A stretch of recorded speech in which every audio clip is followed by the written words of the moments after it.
Hello বন্ধুরা, তোমরা সবাই কেমন আছো? আমি তো খুব ভালো আছি। আর এই যে আমার সোনা আমাকে দেখছো, বলছি এ কি সত্যি ভালোবাসা পাওয়ার যোগ্য নয় কারুর? কারণ বলছি বন্ধুরা, আজ হয়তো অনেক ভালোভাবে বলতে পারছি, বাট বলছি কারণ অনেক অনেক কষ্ট নিয়ে। কারণ এই সোনামা পৃথিবীতে এসেছে শুধুমাত্র আমারই হাত ধরে। বলতে পারো কারোরই ভালোবাসা পাচ্ছে না, ওর মা ছাড়াই, হতভাগী মা ছাড়া আর কেউ নেই। কারণ ও অনেক লড়াই করে এলো।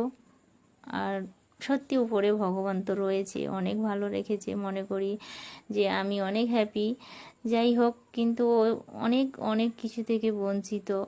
অনেকে জেনে শুনেই ওর লাইফটা হয়তো এরকমই করলো বন্ধুরা। কারণ তোমাদের আজ জানালাম, আগে ভেবেছিলাম যে কিছুই বলবো না, মান সম্মান এই সোশ্যাল মিডিয়ায় কী বলবো, কিন্তু বন্ধুরা